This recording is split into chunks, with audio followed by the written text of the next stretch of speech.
Funding for NotAVampyre is provided by viewers like you. Find perks and bonus content at patreon.com/NotAVampyre. Thank you.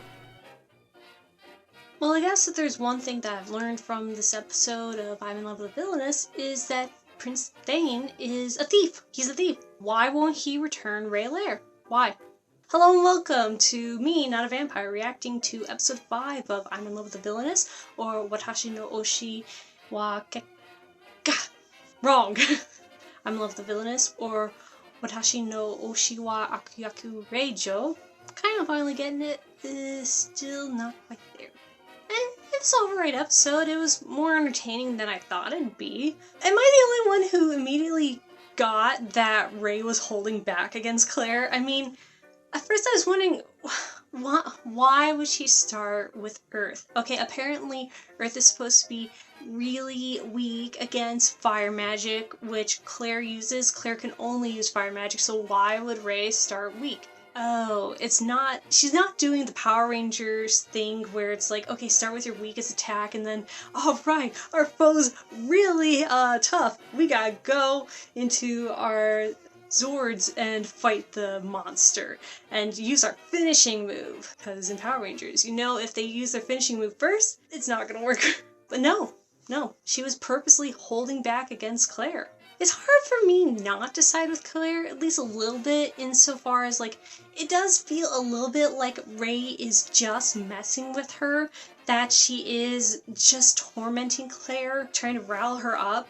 Even in the fight, all the things that she would say, it seems like she was just trying to get under Claire's skin. Again, make me wonder, how much of a person does she think Claire is? How much does she recognize her personhood? I mean, every time she wins something, wins one of their bets, and she says, okay, well now Claire, I get to tell you what to do, she always says, don't give up.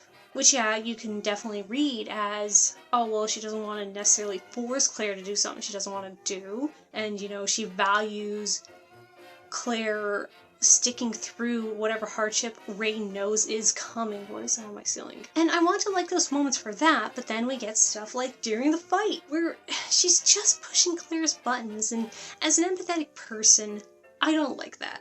But I know the show's not necessarily for me. I did find it fun to realize partway through the fight, though, that Ray was holding back and specifically not using water magic, which is actually good against fire.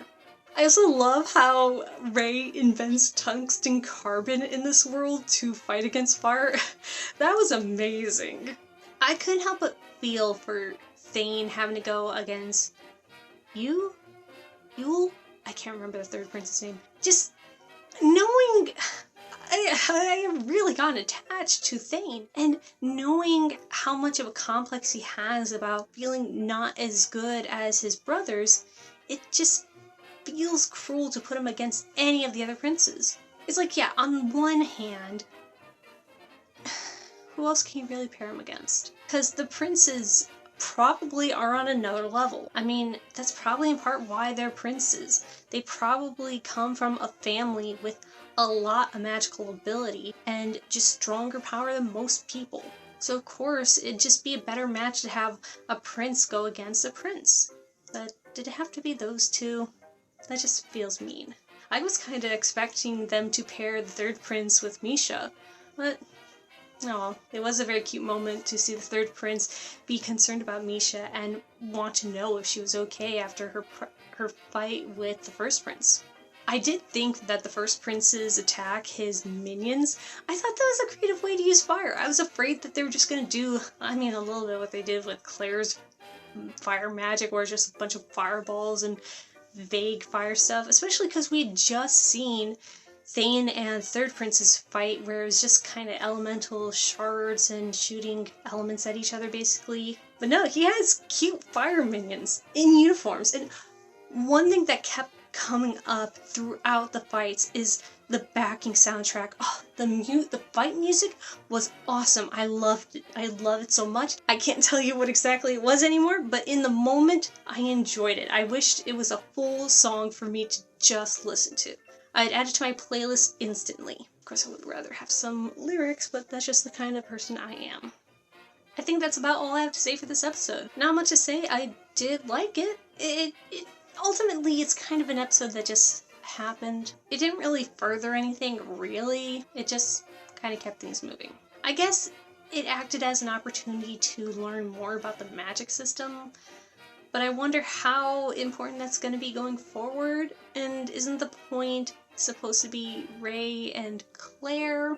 Maybe there's things that I don't know coming. I mean, I didn't expect the religion to be so important to Essence of Bookworm, which, by the way, very, very big chapters. The next pre-pub is going to be huge, but that's enough of a sense of Bookworm. It's not my fault that I'm in Love with the Villainess decided to air on the same day as Mine Day.